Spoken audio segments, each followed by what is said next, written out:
Olá, eu sou a Tami do Literatami e esse é o vídeo sobre o livro Um Dia Vou Escrever Sobre Este Lugar, do Binyavanga Wainaina.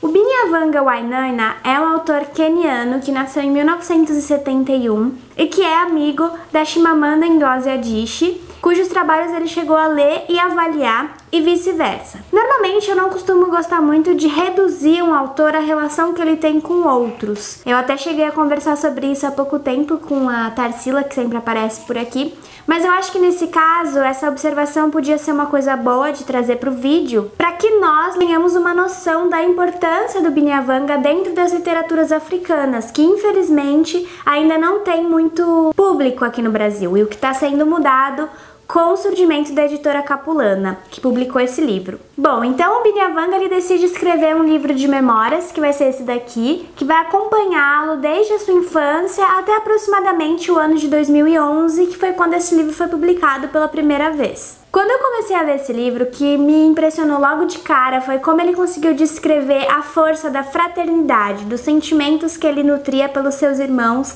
naquela época de criança. Então, no início do livro, Binyavanga volta à sua infância familiar, ele vai relembrar episódios com bastante detalhe e vai retomar algumas das descobertas que ele teve quando menino, como por exemplo a descoberta da forma da água, que tá logo aqui na página 13. Eu vou ler um trechinho para vocês, assim vocês já ficam um pouco apresentados à prosa tão diferente do Binyavanga. A aparência de uma ideia começa a se formar. Existe o ar, existe a água, existe o vidro. O vento, movendo-se rápido, dá forma ao ar. A água, movendo-se rápido, tem um formato. Talvez o vidro seja água movendo-se em super velocidade como na televisão, quando os super-heróis se movem tão rápido, mais rápido do que um borrão, e voltam para sua posição 1000 vezes antes de você vê-los se mexer. Não. A sede é uma ausência que sorve, um peixinho mexendo a boca fora d'água. Ela move você do lugar nenhum onipresente do ar, da pessoa que respira. Agora você é um córrego, o endereço fixo corrente, uma pessoa que bebe. Está um degrau abaixo da fome, que vem de um corpo sólido, um que pode cheirar, experimentar, ver e precisa de cores. Sim, então vocês vejam só como ele foi capaz de dar voz ao menino que ele era, com essa curiosidade infantil, com esse modo de enxergar as coisas pela primeira vez, e sempre me impressiona muito essa capacidade que alguns autores têm de reformular o passado, de dar voz à infância pela literatura, porque em certa medida existe algo de comum, né, em todas essas narrativas de exploração do mundo e de si mesmo, que tão característica das crianças, sobre essas experiências de descobrimento do poder do universo e do poder das próprias percepções, das próprias vias de percepção que vão ganhando contorno, e ao mesmo tempo cada uma delas também contém algo de único, como realmente deve ser, já que todos nós somos seres únicos. Nesse caso, essa coisa única do Binyavanga me encantou muito, isso que ele traz de singular da sua infância. A criança que ele foi meio que me abraçou enquanto eu lia, e eu tive uma sensação assim de dupla descoberta. Primeiro, por visitar o Quênia pela primeira vez, um país que eu não conheço, encontrando muitas coisas novas que se distanciam bastante da minha infância como criança aqui no Brasil. Tudo isso mediado por imagens muito originais e vivências bem afastadas das nossas e que criam figuras singulares, reproduzindo novos modos de olhar para o mundo e de descrever esse mundo. E em segundo lugar, essa segunda parte da minha descoberta foi por revisitar o terreno da infância, passando por esse processo de conhecer o mundo através dos olhos de alguém que é ao mesmo tempo tão diferente e tão próximo a mim. Então essa parte inicial, essa parte da infância aqui no livro foi sem dúvida a minha parte favorita e foi fundamental para que logo de imediato eu criasse laços com esse protagonista que é o Binyavanga, para que eu lesse as suas memórias até o fim. Um desses modos tão originais de enxergar o mundo que me impressionou bastante foi o modo de ver a política pelos olhos infantis, que acabam priorizando outras coisas diferentes daquelas priorizadas pelos adultos. E é claro que conforme ele vai crescendo, né, a política, o pensamento político, as decisões políticas, os posicionamentos políticos, tudo isso, todas essas coisas vão se tornando cada vez mais fundamentais para que ele entenda e esteja no mundo como um cidadão queniano.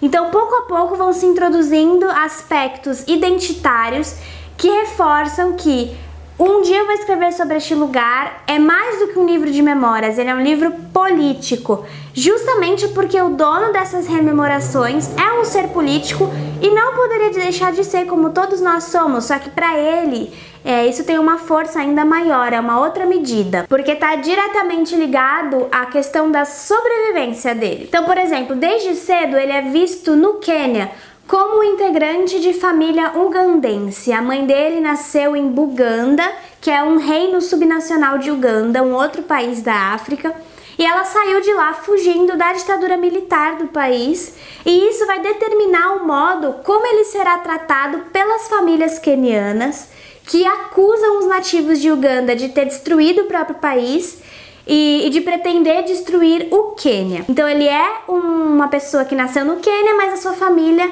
veio de outro país e isso já abala totalmente as estruturas dele. Então tem um episódio aqui muito marcante, que é o episódio em que uma vizinha do salão de cabeleireiros da mãe dele, onde ela trabalhava, vai acusar os ugandenses dessa questão, né, de querer destruir o Quênia.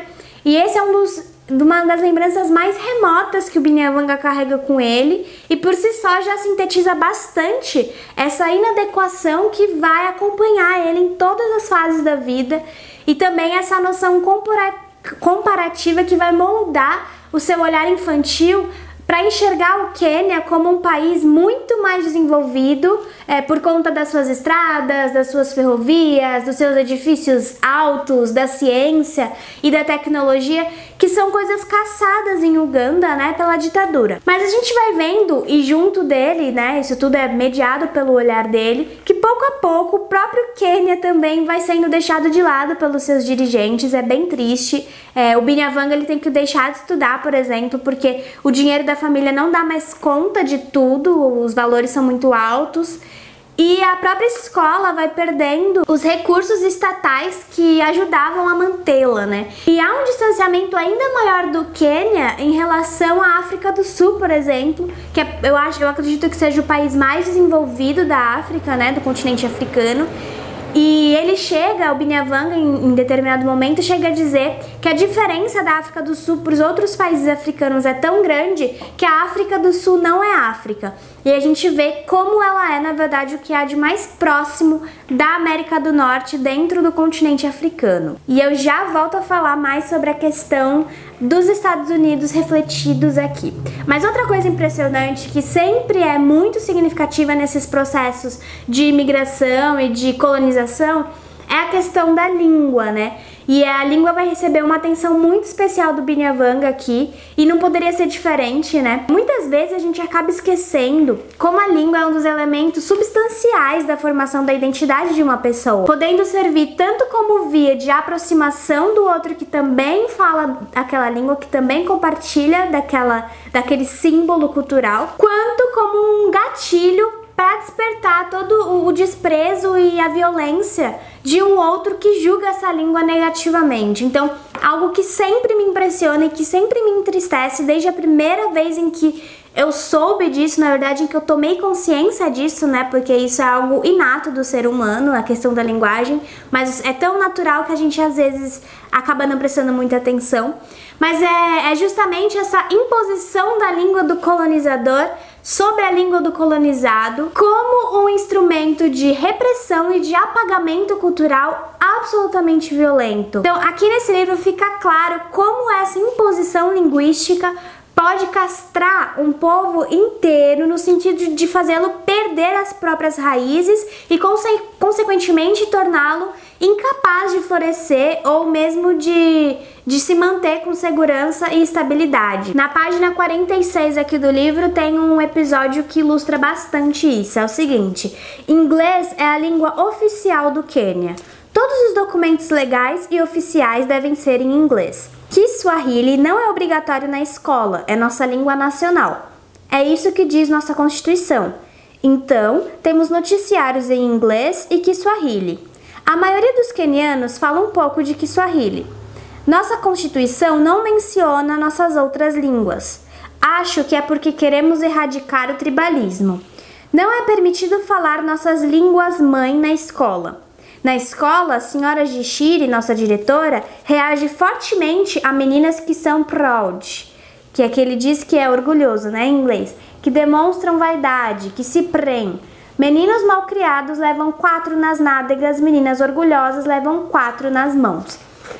Então, esse processo de castração, né, a língua nacional, a língua mãe, não pode nem ser chamada assim, e não é a língua oficial dos documentos. Então, o povo que não fala inglês, ele nem consegue acessar a própria Constituição do país. E algumas cenas do livro mostram como eles são, desde pequenos, ensinados a ridicularizar a própria língua, a discriminar o próprio povo pela questão linguística que vai definir os sujeitos. Então, se você não sabe falar inglês, você não é tão bom. Então, esse sistema de tornar vergonhoso aquilo que é a origem da própria identidade se estende da língua até o modo de se comportar, assim, o modo de se vestir, o modo de se movimentar, entre muitas outras coisas tão naturais, que deveriam ser tão naturais, mas que são artificializadas em prol dessa colonização cultural massiva, né? Então, ó, o diretor da escola até diz assim, ó, o maestro, né, que dá aula de música na escola diz: não se movam como gente da aldeia.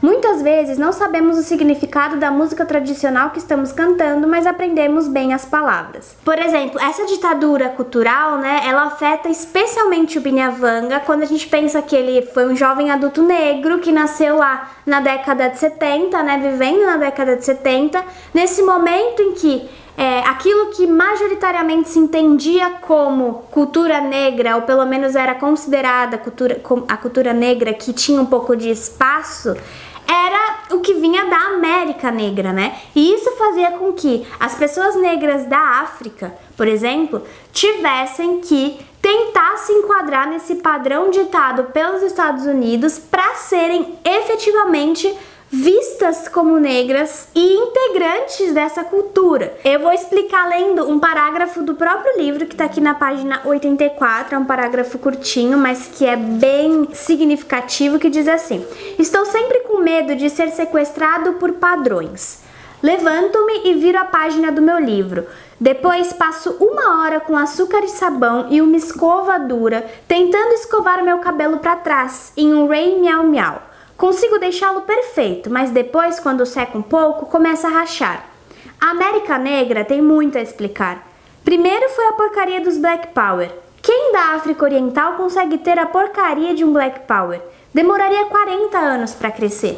Então ele vai vendo como essa questão cultural coletiva influencia a sua vida enquanto indivíduo particular e vai começar a criticar e a ir contra essas imposições. Então, por muito tempo, o sonho dos meninos do Quênia e de outros países pelos quais ele vai passar aqui na África era ser o mais internacional possível, era estar na América, era ser parecido com os norte-americanos, mais especificamente com os estadunidenses. E talvez a personagem que melhor simbolize essa questão, essas tentativas, seja a Brenda Fassie, que o nome dela já foi dado em homenagem a uma cantora country americana, que é a Brenda Lee.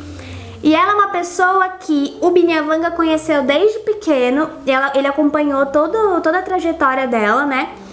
E segundo ele, ela vai se tornar uma artista que durante toda a sua vida vai se metamorfosear o tempo inteiro naquilo que a indústria cultural norte-americana dita como a moda, como o que é pop. E ela vai passar por fases muito pesadas, inclusive em relação às drogas, né?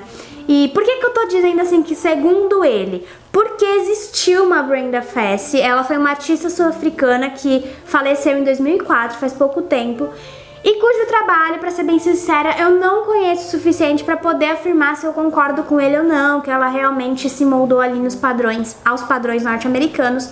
Mas o fato é que essa é a impressão que ele tem dessa cantora, que é conhecida como a rainha do pop africano, gente. Depois eu fui pesquisar, vou deixar até aí embaixo o link do Wikipedia mesmo.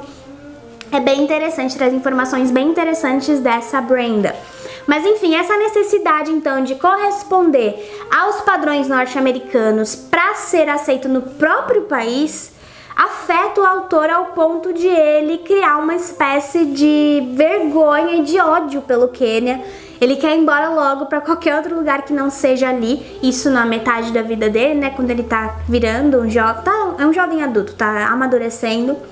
E ele não deixa de apontar certos auxílios norte-americanos, né, aos povos africanos, mas ele também não deixa de nos mostrar como esses auxílios, na verdade, são só para inglês ver, porque eles vão mascarar as verdadeiras intenções dessas grandes potências sobre o continente africano. Na página 108 ele relata uma situação assim bem revoltante, que é a seguinte: na época da escola, ele diz: eles nos dão milho amarelo americano no refeitório, doado pela América. Nós temos uma enorme briga de ugali, jogando bolas de ugali amarelo uns nos outros e rindo. Escutamos rumores de que a farinha de milho tem químicos nela, para controle de natalidade. Tem gosto de químicos, temos certeza. Ouvimos dizer que só é dada a animais na América. Sim, sim, tem um cheiro bestial. É amarela, uma cor muito, muito errada para nossa tradição nacional. Então, né, isso só reforça a ideia de como o tempo todo eles têm que abrir mão da própria cultura, dos próprios hábitos, porque é por uma questão de sobrevivência mesmo, né? E além disso também fica claro como a vida dele é marcada pelas guerras. Existe um momento do livro que ele vai falar que todos eles são filhos da Guerra Fria, mas também, além da Guerra Fria, há muitos outros conflitos que vão, assim, abalar a sua identidade. Por exemplo, em determinada altura da vida, ele fica literalmente perdido em meio a tanta hostilidade, a falta de um lugar para chamar de lar, a essa necessidade de pertencer a alguma tribo, e para que isso aconteça ele tem que abrir mão da própria identidade, sabe? Mas por outro lado, ele também mostra, também é muito bonito ver que há algo que resiste contra essa tentativa de apagamento cultural e contra todas as dificuldades político-econômicas pelas quais esses povos passam. Em alguns episódios a gente vai ver a cultura norte-americana, por exemplo, e especialmente a música, sendo incorporada pelos nativos dos países pelos quais ele passa e reformuladas por eles, né? Essas músicas, de modo que o estrangeiro e o nacional vão coexistir, vão criar uma coisa só, que vai ser, em certa medida, um ponto de identidade bem particular do Quênia ou do Congo, enfim. Sem contar a parte em que ele vai nos apresentar alguns costumes tipicamente africanos, hora do Quênia, hora do Congo, e a gente fica eu pelo menos fiquei muito encantada imaginando aquilo, principalmente no que diz respeito às danças. Uma das danças sobre as quais ele fala é o dombolo, e eu fui procurar, vou deixar o link aí pra vocês verem como as danças, como a cultura expressada pela dança é um ponto fundamental para o fortalecimento de uma identidade coletiva que é constantemente ameaçada, que está constantemente ameaçada. Então é pela dança que eles reforçam a própria identidade. Isso é uma maneira de resistência das mais bonitas que existe. Mas enfim, isso eu vou deixar que vocês leiam pra saber, né? Porque a ideia aqui não é narrar o livro todo, eu já tô falando bastante. Mas é que ele é um livro com tantas coisas importantes que me fez abrir os olhos pela primeira vez pra tantas coisas importantes e relembrar de outras que eu já sabia, mas que por várias razões a gente acaba dedicando ao esquecimento, que fica difícil não querer falar sobre tudo. Mas enfim, o que importa mesmo é que todas essas questões políticas são questões que envolvem pessoalmente o protagonista, que envolvem pessoalmente o Binyavanga, que é uma pessoa que está sempre desejando se expandir. Desde criança ele quer se tornar um com o mundo, ele quer ser pleno, ou até mesmo materialmente maior do que o mundo, transcender o mundo. Então ele quer realmente transcender toda essa situação, ele busca transcendência.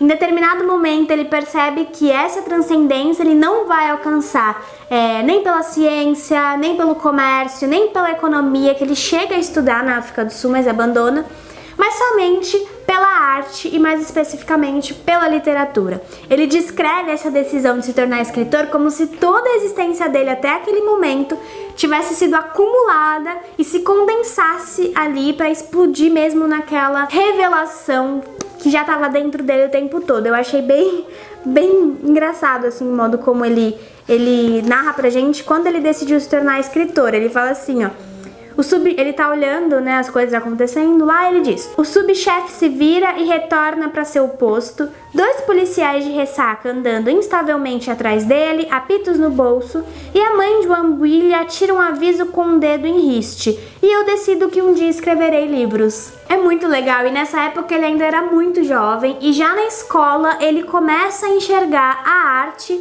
como uma arma de luta em prol da descolonização. E é uma arma que ele vê como algo tão poderoso que por muito tempo ele chega até a temer se aceitar e a temer essa alcunha de escritor. Mas aí, depois de tanto falar sobre o Quênia, sobre o Uganda, sobre o Congo, sobre a África do Sul, etc., que lugar é esse então sobre o qual ele diz que um dia vai escrever? Olha, eu só posso dizer que é muito emocionante o momento do livro em que a gente se dá conta de que esse lugar é em primeiro plano a família. É sobre a família que ele escreve, é sobre todas as tradições e todos os hábitos familiares. E ao trazer para as memórias sobre o seio familiar todas essas outras questões coletivas, o Binyavanga mostra que a sua família é maior do que o mundo, ou pelo menos tão grande quanto o mundo, que a sua família é todo o continente africano. Então, fazendo isso, ele alcança o seu objetivo de se tornar um com o mundo, de se expandir até transcender o sentido material do mundo, sem esquecer das suas raízes, né? E por mais que até hoje ainda haja quem tente podá-las. Então é um livro muito bonito, é uma coisa linda o que ele faz com a linguagem. Aqui no início do livro tem uma parte em que ele vai falar sobre as abelhas, provavelmente inspirada pela primeira vez em que ele viu as abelhas, né? Ele ainda era criança. Ele diz: uma abelha não soa como um enxame de abelhas. O mundo se divide em sons de uma coisa e sons de muitas coisas. A água do chuveiro caindo em uma cabeça ensaboada é muitas coisas, estilhaços de vidro caindo, ting, ting, ting. Todas juntas elas são shh, shh. É feito de muitos ting, ting, tings pequenos e metálicos, tão pequenos que sons do tilintar de vidros tornam-se sussurros suaves, como quando todo mundo na assembleia da escola está falando ao mesmo tempo. É diferente de quando só uma pessoa está falando. Salsichas fritando soam como chuva em um telhado de ferro que soa como uma multidão. Então eu achei muito lindo, e essa coisa de ele ir percebendo o mundo e comparando as coisas permanecem com ele durante toda a sua trajetória, pelo menos conforme ele narra aqui no livro. E essa coisa que ele faz com a linguagem tão interessante e vai ser mantida aqui nessa tradução excelente da Carolina Kunfatin, eu não sei se assim se pronuncia o nome dela, mas é muito boa essa tradução. Ela vai manter alguns neologismos engraçadinhos, vai incorporar um estilo muito próprio da escrita que foi muito elogiado pelos leitores do Binyavanga que leram o livro no original, né? Então aqui tem, por exemplo, uma citação do site da Oprah, aqui tem vários trechos de pessoas que leram e elogiaram principalmente a linguagem do Binyavanga, e é realmente algo muito singular. E é claro que é lindo também, especialmente, acho que na verdade o que há de mais lindo é assistir a todo esse processo de autoaceitação do Binyavanga, de reconhecimento da sua própria importância como queniano, e mais que isso, como autor queniano, né? Ele vai reconhecer a importância da sua literatura, não só para o desenvolvimento dessa autoaceitação, mas também como instrumento de luta e de identidade nacional. Ele e nós vamos enxergando a relevância da literatura feita naquele país e sobre aquele país, sobretudo de um modo tão honesto que é como ele faz aqui.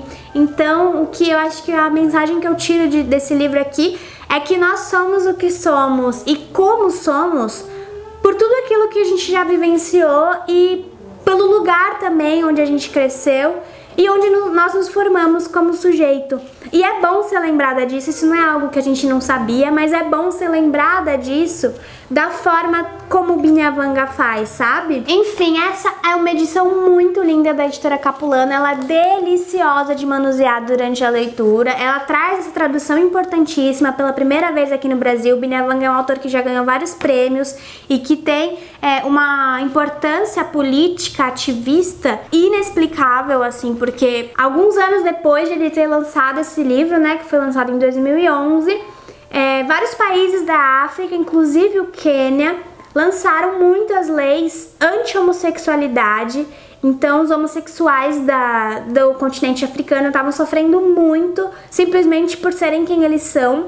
E aí, né, no meio desse caos todo, o Binyavanga lança um texto, publica um texto chamado Mãe, Eu Sou Homossexual, em que ele vai meio que reformular o momento da morte da mãe dele, como teria sido esse momento se ele tivesse revelado para a mãe dele, enfim, que ele era homossexual. E aí a editora Capulana incluiu esse texto aqui no final dessa edição, e foi o texto que fez meio que um boom, assim, pro Binyavanga ser reconhecido mundialmente. Então eu tenho certeza que o Binyavanga, como amante de livros, deve ter amado essa edição brasileira da Capulana.